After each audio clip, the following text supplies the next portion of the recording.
آج بھی وہ زخم بھرا. آپ سے پوچھا گیا یا رسول اللہ قیامت کب آئے گی؟ اللہ کو پتہ ہے کب آئے گی. یا رسول اللہ کو نشانی تو بتا دے.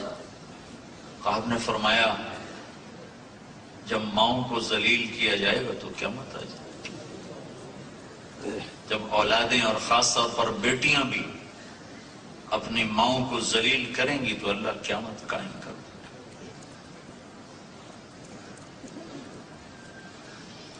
تو میں ساری سیرت کیسے سناؤں؟ 1.25 گھنٹہ تو ویسے ہو چکا ہے. ہاں ایک دکھ درد لے لو تو میں سمجھوں گا کہ میرا پیغام پہنچ گیا. اپنی زندگی بدلنے کے فیصلے کرو. نہ جانے بلا لے پیا کس گھڑی تو کیا کیا کرے گی گھڑی دن کے دن. رنے کب بلاوا آیا اور وہاں ایک ہی سکہ چلتا ہے محمد رسول اللہ ہے. سید قریشی نہیں چلتا وہاں, شاہ جی نہیں چلتا, قریشی صاحب نہیں چلتا, ڈاکٹر صاحب نہیں چلتا. وہاں اور پہچان ہے.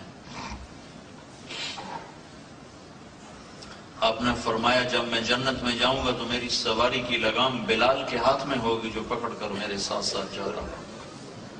بلال تو عرب نہیں ہے, قریشی نہیں ہے, سید نہیں ہے, شاہ جی نہیں ہے, غلام زیادہ ہے, غلام ہے. یعنی وہ میری سواری کی لگام بلال کے ہاتھ میں ہوگی جو پکڑ کے میرے ساتھ ساتھ جنت میں داخل ہوگا.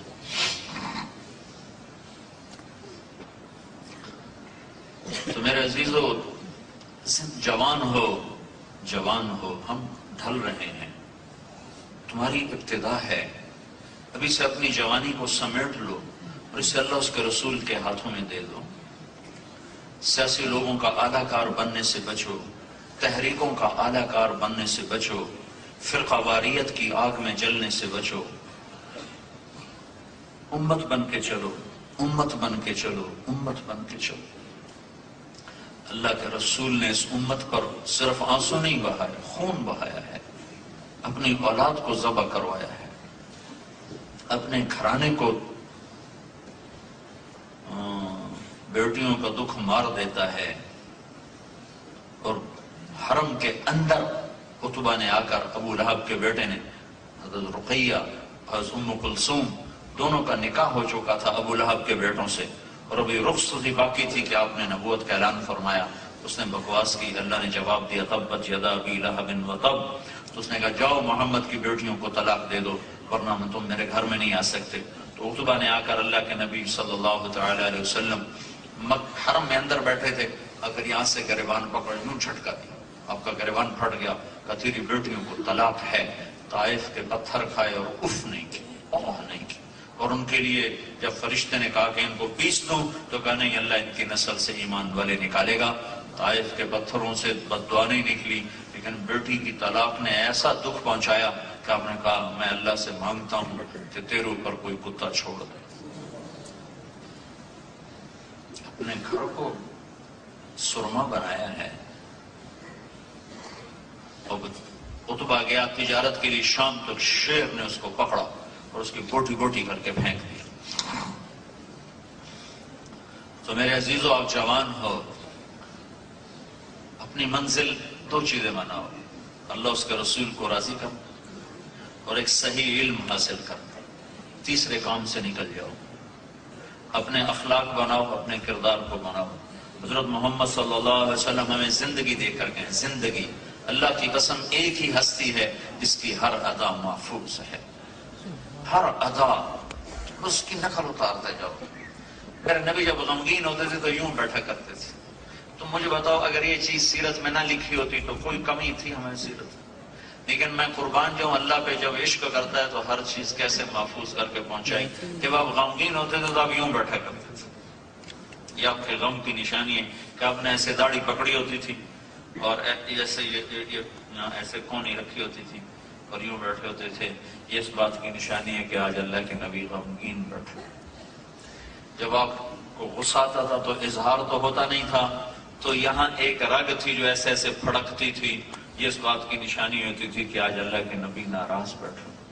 جب آپ کسی سے ناراضگی کا اظہار فرماتے تھے تو کبھی زبان سے تو کچھ کہتے نہیں تھے, وہ ادھر سے جب آتا تو آپ یوں ہو جاتے تھے، وہ ادھر سے آتا تو آپ یوں ہو جاتے تھے، صرف اتنا آپ کا اظہار ناراضگی ہوتا تھا، اور اس کی تربیت کے لیے آپ اپنی وجہ سے کبھی کسی سے ناراض نہیں ہوئے، وہ ادھر سے آتا تو آپ ایسے ہوتے تھے، تو وہ فوراً سب کو پتہ چل جاتا تھا کہ آج اس سے اللہ کے نبی ناراض ہیں، تو اس کو فکر پڑ جاتی تھی پوچھنے کی کہ یا رسول اللہ آپ نے منہ پھیر لیا، خیر تو ہے، آپ مجھ سے ناراض کیوں؟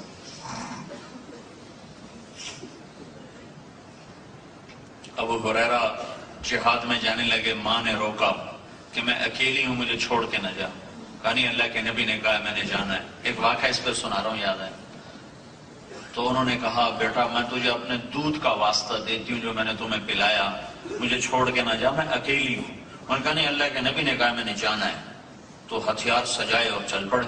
تو ان کی ماں نے اللہ کے نبی کو پیغام بھیجا کہ یا رسول اللہ میں نے ابو ہریرہ کو دودھ کا واسطہ دیا، یہ پھر بھی نہیں مانا اور یہ جہاد کے لیے جا رہا ہے۔ تو ابو ہریرہ ہتھیار سجا کر مسجد میں آئے، بڑے جوش میں کہ اللہ کے نبی خوش ہوں گے، آپ نے دیکھتے یوں کر لیا، تو جو یوں کیا ان کو پڑھوئے، یہ کیا ہو گیا؟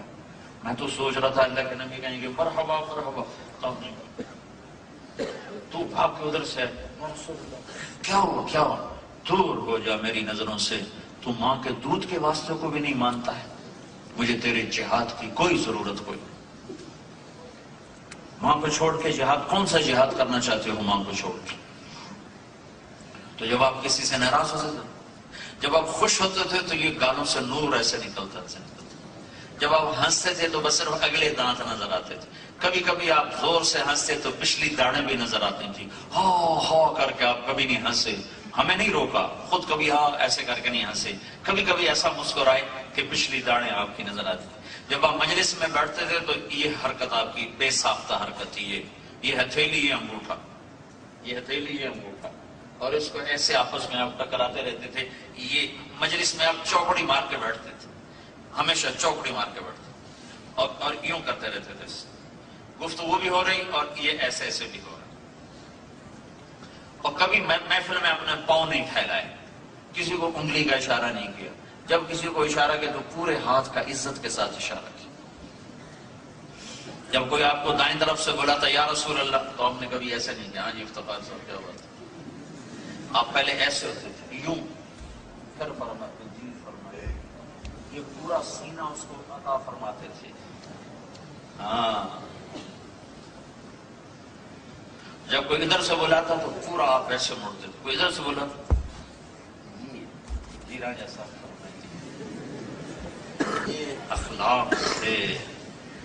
آج تم نماز کو ہی دین سمجھتے ہو، نفرت سے دل بھرے ہوئے، بغض سے دل بھرے ہوئے، ایک دوسرے کی جان کے در پہ، عزت کے در پہ، مال کے در پہ کون سا دین لائے ہو اور کون سی سیرت کے جلسے کرتے ہو کہ دل بغض سے سیاہ ہو چکا، پتھر ہو چکے۔ تو زندگی بدلو میرے عزیزو، یہ جو تبلیغ کا کام ہو رہا ہے، یہ آخر سورہ میں کا شروع ہے، وَإِذْ قَالَ مُوسَىٰ لِفَتَاهُ لَا أَبْرَحُ حَتَّىٰ أَبْلُغَ مَجْمَعَ الْبَحْرَيْنِ أَوْ أَمْضِيَ حُقُبًا فَلَمَّا بَلَغَا مَجْمَعَ بَيْنِهِمَا نَسِيَ حُوتَهُمَا فَاتَّخَذَ سَبِيلَهُ فِي الْبَحْرِ سَرَبًا فَلَمَّا جَاوَزَا قَالَ لِفَتَاهُ آتِنَا غَدَاءَنَا لَقَدْ لَقِينَا مِنْ سَفَرِنَا هَٰذَا نَصَبًا۔ یہ سارا قصہ چلتا ہے، یہ موسیٰ علیہ السلام کا علمی سفر ہے اور یہ شریعت کا علم۔ میرا دل بدل دے، میرا دل بدل دے۔ Welcome to QuranRecites.com, where there are lectures of his renowned Islamic scholars, nasheed in English, Arabic and in Urdu, Quranic recitation with translation, Islamic میرا videos دل and بدل دے، میرا دل بدل دے، میرا غفلت میں ڈوبا دل بدل دے، میرا غفلت میں ڈوبا دل بدل دے۔